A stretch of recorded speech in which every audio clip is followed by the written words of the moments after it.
so we're kicking off here. We've got PE against Lat. Oh gosh, I have no idea what that card is. If anyone has an idea, they're very welcome to let me know what that is. But of course we have Personal Evolution here. So there's a Bladderwort, and there is also a Cohort. Lots of assets that you really want to trash. So let's hope there's some punishment in for trashing those assets. And then Bladderwort is going to fire, which is going to hit this card here. We lose a Dr. Nuka. Well, we've already got one on the table, so maybe we don't mind so much. Now, Bladderwort is specifically, is it 4 or less? Yes. It's then if you have 4 or less. So by resing the Cohort Guidance Program first, then the Bladderwort, you then gain 1, getting you to 4, which is 4 or less, so then you do that net damage. But it's a nice little drip of income, and also is an asset that it's very cheap to res. You know, the first time it's free, rather than really paying 1. And that net damage a turn can be pretty devastating. And there we go, just scored out already with a Sting. So turn 1 was install, install, install, and then turn 2 is just advance, advance, advance. So here we lose Harmony AR Therapy. And also, with the PE damage, was that a Nyusha? I think that card is. Let's just, not Nyusha. I've forgotten the name of it, so if anyone knows, that would be great. But let's have a look at Sting. Sting is when they score it or steal it, do a net damage. 1 plus the number of copies in the other player's score area. So that means now if a Sting is stolen or a Hannah comes down, that's going to help a lot. I assume these are coalescences that we're seeing on the table here, but that Hannah is going to be a huge benefit to Lat here. Very happy to not have lost that if it was one of the cards sitting in hand at the end there. Just taking down all the assets, which makes sense. These are things we want to get rid of. Maybe changing mine there on the trash for that. So yeah, the Sting now, if the runner steals a Sting, they're going to take 1 net damage from Sting plus 1 from Sting, because there's a copy of Sting in the other player's score area, and also 1 from PE, so that's 3 net damage, which is a pretty devastating amount to hit. It means you have to be really careful with multi-access, because if you hit that and a snare, or that and another agenda, it might just be game over before you even had a chance. But if you can take advantage of Lat's draw, you should be doing good. Although the runner, the Corp right now down on 2 cards, is definitely forcing Lat to have to kind of give up hopes on that draw. You know, there are some ways out here, but realistically, yep. So running with Hannah, there's never a punishment for running with Hannah here. You can use this, if you pop the Spin Doctor, it just doesn't do anything. So it doesn't like end the run and make Hannah give you a tag. So and we're going to pop it, I guess, because we're worried about it getting trashed. To put back, by the looks of it, just the 2 assets that we had earlier. Yep, so there's a face down still left in archives, just something that we thought wasn't so useful, and then put 2 cards in there, back in the Bladderwort and the Cohort Guidance Program, so that we have all the things we need. And then making another run now. So the first click was free because Hannah is a free run. And then accessing that, looks like a Prana Condenser there. Expensive to trash. And can print a phenomenal amount of money. Although it's always quite relieving as a runner to see Prana Condenser, because when it triggers you get to know, well, I get to just sit back and not take any damage. It almost feels like you want it, you think it's a card for you, but... and then down comes a Simul Chip. So Simul Chip here, assuming we're on a pawn shop Lat, would be great just to be able to go back and get a Coalescence and earn 4 money from the pop. But alternatively could be, if we have a Cupulation, could be very useful to be able to recur a Cupulation later on, so that we can take out a couple of expensive assets if we find a couple of 3 or 4 to trash assets in there.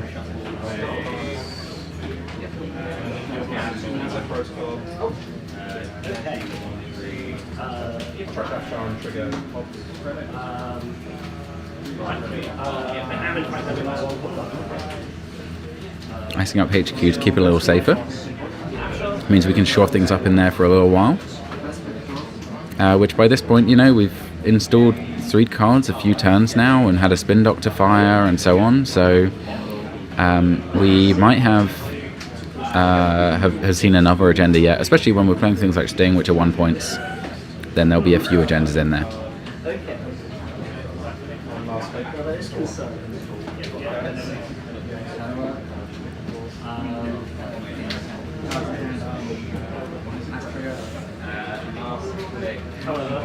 So using the Simul chip to trash and then recur, and then gaining the 4 off it straight away. It is interesting to think, I haven't seen it happen much, but there is an option with Coalescence that you can intentionally not take the money yet. For the reason of things like Afshar, where you lose credits, you can get past Afshar, losing no credits because you didn't have any in your pool, and then choose to gain the credits from Coalescence so that you have them available to trash cards. Making a run with Hannah here, we see a Sting. That's going to be 3 net damage, a painful amount of net damage, and not much left in the hand after it. So here 2 is going to stay. I believe 2 is happening first. I believe there should be, yeah, and then, oh yes, because Sting does all of its net damage at a single value, not one at a time. So we did the Sting damage first, and then we did the PE finish, losing a lot of stuff there, and then just drawing for the last there. And then I believe taking a credit, so we match the hand and get a free draw, so it makes sense to take a credit rather than the card. But it does give us a point, so now it's a point either side, and that Hannah is going to be doing an incredible amount for the runner here. And particularly, it might be that if you can get to enough points that maybe you decide to close out this game by trying to deep dive if that's in your deck. Unlikely if it's a pawn shop Lat, but still we haven't found that pawn shop yet, and that pawn shop is going to help a lot because cards are expensive to trash and we're going to need lots of money. That is the difficulty with these asset spam decks. So we're going to res the Reglyph that's been sitting there and then use it 3 times. Makes sense. To get it to the point where now that it's got just a couple of uses left, you might as well just have the Corp have it, because you spend a click and 3 credits to deny them, spending 2 clicks to take 6 credits. Yeah, it's difficult to justify once they've used it 3 times. Reglyph Mining License is a fascinating card. For the fact that if you install it and then use it twice, it seems absolutely worth trashing. But if it's already installed and they use it 3 times, it suddenly feels completely pointless to trash. So now on the runner side, we've got down our Aesop's pawn shop, and then we're finishing out with Creative Commission at the end of the turn. That pawn shop is going to start getting some value, so that's going to be 3 money the next turn for a Coalescence, 3 money the turn after for the other Coalescence, and we'll hope to install more assets. And we have those extra clicks because of Hannah to be able to run the servers we need to, so we can keep checking the opponent's board, but also it means that we then have that kind of click back to be able to install something each turn to be able to trash away with our pawn shop. So now what is the options for the Corp here? It does seem like they can just let that Reglyph sit there and just take the money when they need it later. We're seeing install and then protecting it with a Diviner, which it does do a net damage, so it's pretty good for that. And it's also 3 strength, which is not nothing. It doesn't always end the run, but in this matchup, you kind of don't really care. Often, if they just take enough net damage on the run, they might just die when they actually get to the end and access a card. So net damage is almost the same as end the run in a lot of these situations, except for when they get to their final point, in which case they will resolve the when scored of I've already won the game now, and the corporation will be sad and find someone else to do their net damage too. So we're going to Hannah installing the simul chip so that we could, if we want, go back and get that coalescence to get lots of value out of that. And then we're running at the end here. That is a, if I'm not wrong, that is a, I've forgotten the hostile architecture. That's the one. Yes, it looks like that to me. So 2 meat damage. We've got a very grindery PE deck here, trying to just eat away at the runner's hand and cards. Card number 3 and also card number 6. 2 at once, which we're going to lose, which is a Takobi, which is going to be pretty blank, and another card which I didn't quite see. So in hand we do have a propeller, which is going to help because there will be some end the run somewhere in this deck, surely. It is possible that you could just go all in on the damage and hope that that's enough to carry you through, but oh, okay, we are going through and taking out the regolith.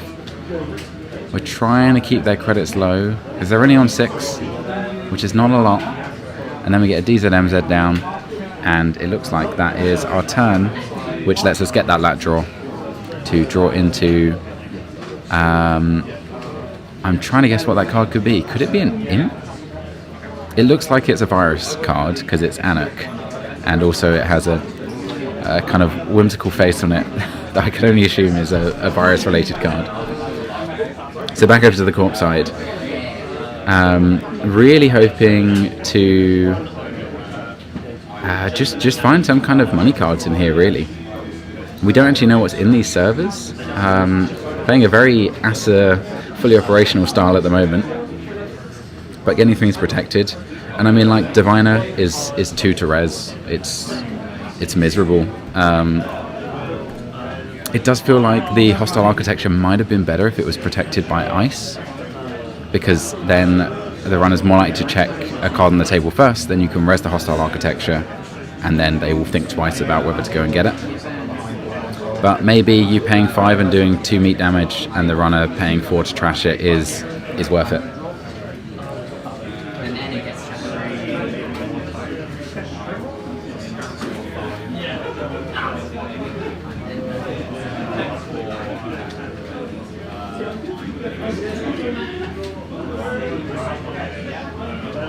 And here we have SMC coming down.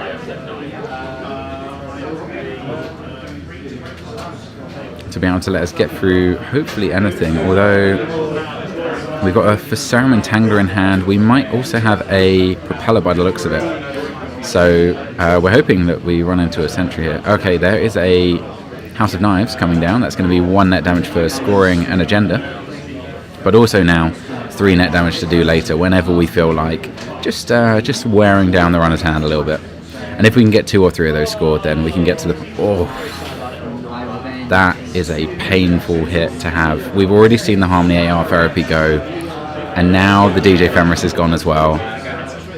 One of the difficulties of Lat is the last card you draw, you get at the end of your go, and you have no choice about it. So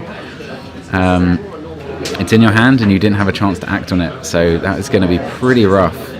Now Fee is going to have to really think about every card being even more valuable as a hit point.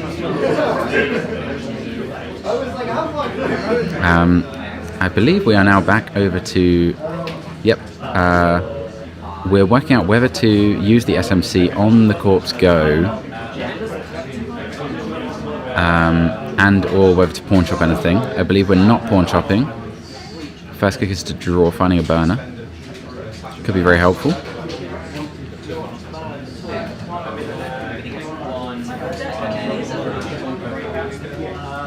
But what is it we'd be burning away here? We might be able to put an agenda on top of the deck, which could help us. But also we have to be careful now, because anytime we make a run, we might be taking a net damage as part of it. I'm not sure what that resource or hardware is down the bottom there.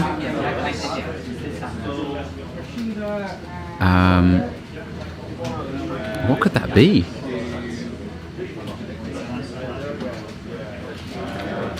I've no idea what that card installed in the top left corner of the screen is.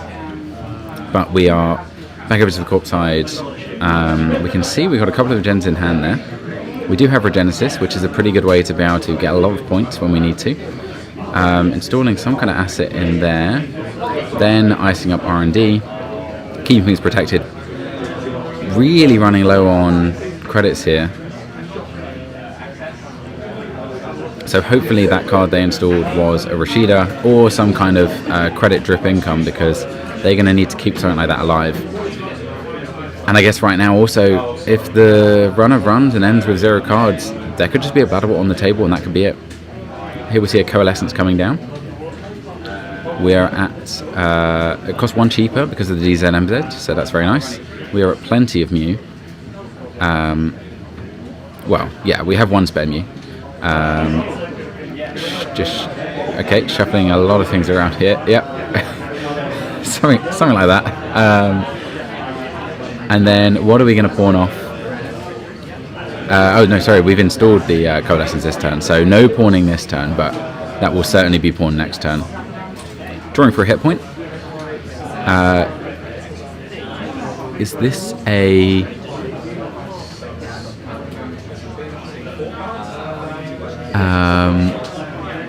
oh, that's a Botulus? With some very nice crystally glassy chess pieces there to pair them up. Yeah, I assume that's a Botulus, but we'll see. Then making a Hana run on this server, hoping that whatever is there we can at least break a subroutine to get through. With the Corp only having 3 credits, not much they can do about anything. It's a cohort guidance program. Going to take that down because that's a way for them to get money and filter their hand a bit. And what's good now for the corporation is it just leaves that kind of a little bit stranded on that ice. They do have the option of simul chipping it across where they need to, which is a very nice option to have in your back pocket, especially when in a matchup like this you really do have to run close to the line. I've just noticed the round number's wrong. Let's update that. Round 4 or 7 now.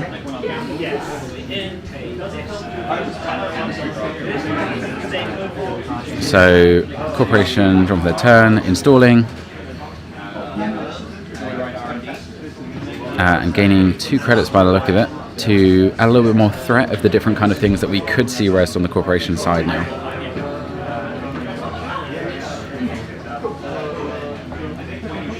Now, I have a feeling that's not a Botulus because it's paired.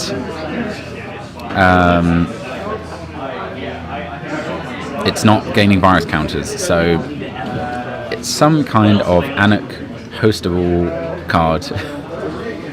And it's not a Chisel either, so I have no idea. So we're going to start with a Hana run there. Now, it's 5 credits, the amount of credits needed to res this card.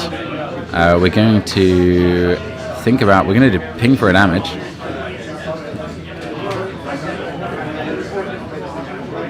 There we go, that goes the Phasarum Entangler. Phasarum Entangler, is that, I think it wants it to not be a barrier, right? Yes, so pretty amazing card in this matchup. Because you're unlike to find a lot of barriers. Oh, there is a Size and Tan. So with this many cards in hand, needs to be able to break at least one of these subroutines, I think, because otherwise, if the call probably for event is correct and has a hit, then it's looking very bad for Fee here.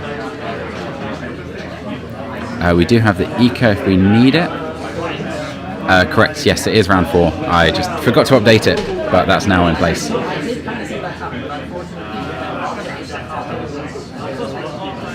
So, if we... Are we thinking about getting Echelon? Echelon is awfully expensive. Paying 2, yep, it looks like it will be an Echelon, unless...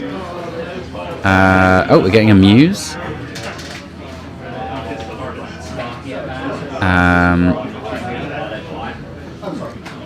Muse coming down to go get the Eco from the discard pile, which we install. We pay 2 to host it. Let's just bring up the numbers for Eco. Eco is a pretty great breaker, but unfortunately it does host, which can make it a problem. Yeah, breaking up to 2 subroutines at once is very nice. And then size and 10. Let's just double check. Size and 10 is 2 strength, right? So then we just pay 2 credits to break all those subroutines there. Feels like the kind of thing where you want. Oh, okay. So right. Now we can see that's paired on there as well. That might. Oh, it's a hush. Oh, that's what that Anak card is. It is a hush. So it was only the risk of 3 net damage, but that's still enough net damage that if this is an agenda the other side, it could be fatal. So we go through and we see a Bladderwort, which the corporation's gone down to 0 credits to go and get this. So if you could kind of leave it for a turn, but it's going to be very tempting to get rid of it now, because otherwise it's just going to be a leak of hit points for you over the next few turns. Either you're going to have to run through and spend even more later, or I definitely agree there. It's like you just kind of have no choice at that point. And that was just the first click. Second draw, and then credit, and then creative commission. And then that leaves us to, I see, get the Lat draw as the last there. And then we have it over to the corporation again. So they emptied the runner's credits a lot there. We've seen 2 creative commissions come down, I think, and with no DJ Fenris, that's going to be very difficult to get back from. So with the runner on only 1 point so far, they're going to have to get pretty lucky on finding the agendas wherever they need to, because they have got only so many hit points. And we know that 2 hit points are bound to be gone from House of Knives. And then 1 from each agenda. We've seen Regenesis, so it's likely that we're playing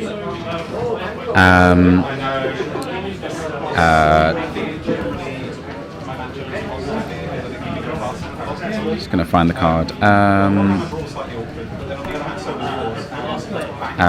What am I thinking of? It is an agenda. Fuji Asset Retrieval, that's the one. Likely that we're on Fuji Asset Retrieval, because that is a great Regenesis target. And also, it's just a horrible agenda for the runner to run into. 3 net damage on that when you're PE. So we're running through again. It's another Bladderwort, so that has to come down, because that 1 credit is enough to be able to res it. And then, honestly, we're getting to the point where you're probably just clicking for credits as the runner, because you just have to. And that looks like, is that probably a stone ship at the end there? Just to give us a little bit more insurance in case we do come against anything particularly nasty. Stone ship is a really amazing tech card. It's slightly worse than Dr. Nuka in terms of draw, but the fact that you can use it as damage protection and potentially even charging cards if you need to is a really nice bit of flexibility to have in there, especially with so many decks running around like the Ismari decks. Okay, so a Sting going into the remote there. There's also a Rashida in hand. Are we going to try and install it naked? We are. And then, are we going to click for a credit? Or are we going to protect it with a tithe?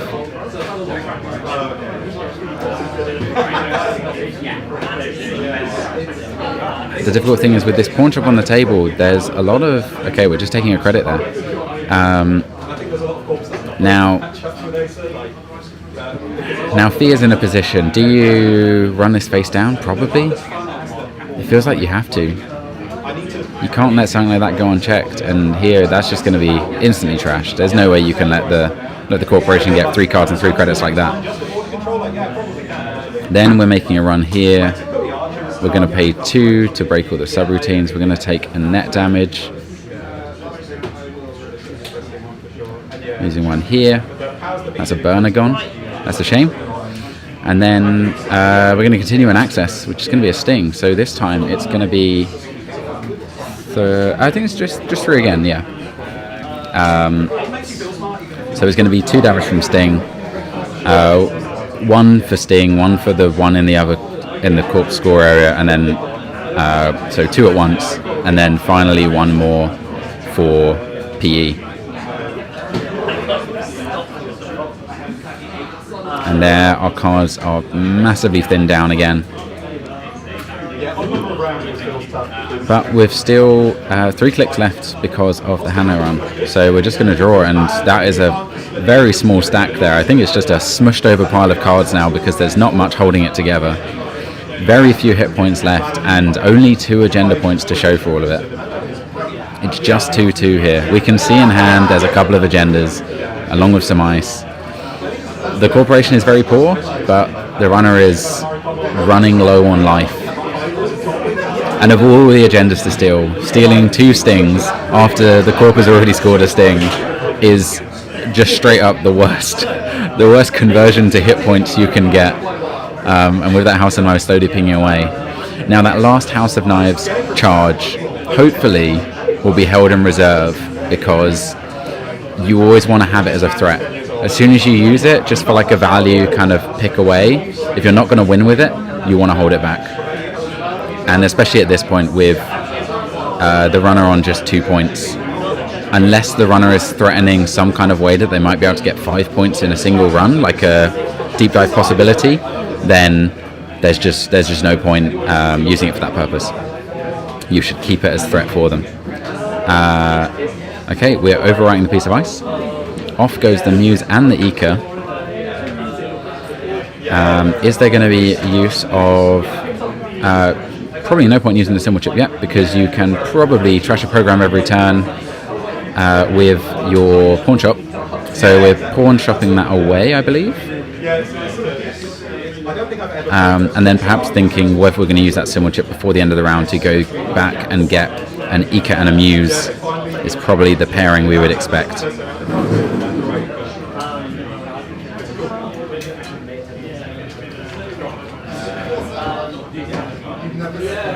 I don't think, not at all. I'm probably a casual player, but I never really played Livestream. So, running this server here. There's a tithe. It's small, it's annoying, and to have to host Eka on it and keep moving Eka around is going to be a pain. But we've already trashed this turn. So we go back, get the Muse for free, which gets us the Eka, which we pair up with some lovely chess pieces, pay 2. To host it on there, because Eka technically installs in front of you and then you pay 2 to host it on it, but that moves it off of Muse, so it's a very nice combo with Muse. Then we continue and we go and access a cohort guidance program and trash it, because we want to keep the corp on these low credits. And right now with 1 credit, the worst that you're going to see from the corp is a tithe.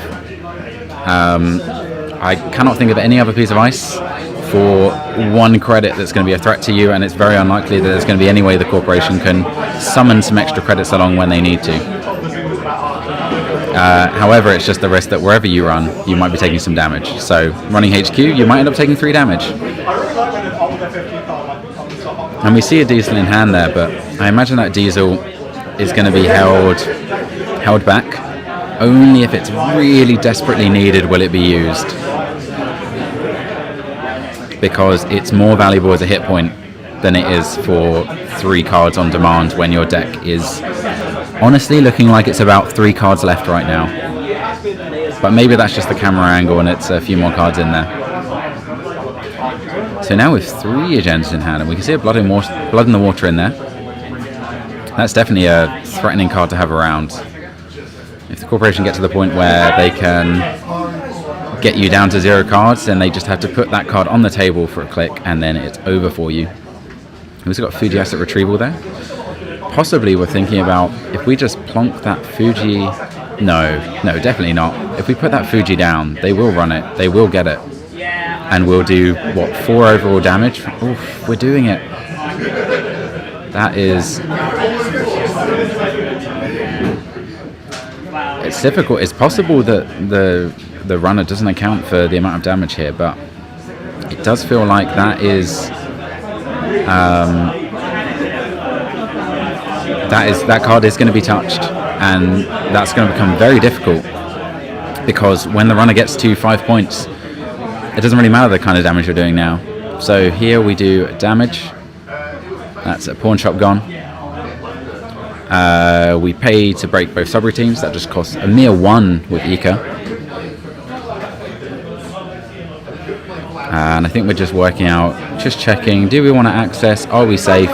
Is there anything that can go wrong here? Here comes a prana condenser. And then we continue. Access. So now, how much damage versus how much money are we going to go for? We could do a full 4 here. It looks like we're doing... a full 3. So that was the PE damage. And then we're taking 6 credits from the prana condenser.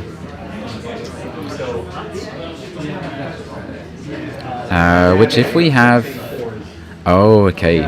Yes, so we do have a Blood and Water in hand, which could mean there might be a line to kill here. Let's just bring up the text of prana condenser.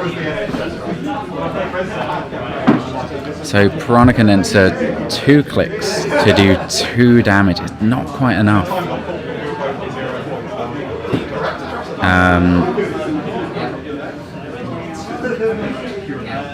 Yeah, especially with the running thing. Although we could get to the point where the 1-point agendas on the table can be pretty fatal. Although we really need that prana just to have... Yeah, it's just not quite enough counters at this point. So we've gone to... Now we've got a breaker for everything. And then clicking for a credit as last. So over to the court. We can see a Regenesis and a Blood in the Water. There's no face down card in archives right now. Anything we put down, the runner is going to touch. So we need to be careful. There's a Reaper function. Unfortunately, we just can't tax them out with this tithe. But we do have the credits now that if we can install the Reaper function, install a piece of ice that costs up to 4, and paying the 1 cost to install it, then we can get to an interesting position where the runners have to spend a lot of credits. They're going to have to use their 3 credits a turn they're getting from the pawn shop.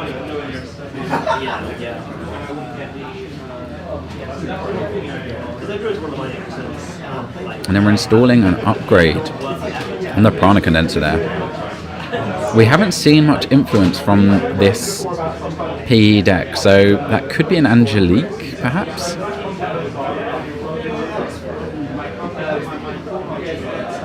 And now it's time to think. We're going for a burner run. A run on HQ. Choosing to use burner here to make the run a little bit more threatening and do a little bit more damage. We come into a diviner, which we can break with just 2 credits for unity. And then continuing through, we're going to see 3 of these. In fact, we see all of it. And now we get to decide where these cards go. So if we put the Blood and Water on top of the deck and we run R&D, then the game, yeah, just counting the points there. We got 5 in the score area already. So if we can touch that Blood in the Water, we're good. We could actually just bottom 2 cards, just run back, yeah. Put those 2 on top. Take the Blood and Water back to hand, and then we just run back. We pay 2. We access 1 card. Unless... There we go, that's game. Very well played. That was a very nice burner at the end there. Again, it always feels like the runner is so out of options and the chances are so small for them, but sometimes there's just a fine little line that gets you through and gets you that win at the end there. Well, there we have it. Thank you for watching. We'll take a break now and then we'll be back for the next round. I believe we've got a pretty good amount of time left, so there'll be a little bit more of a break here.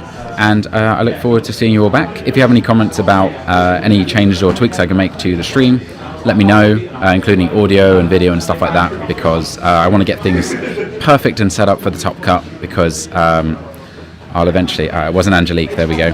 Because then I'll cut up that footage later so that people can watch back the games from these as individual games rather than having to watch the entire stream.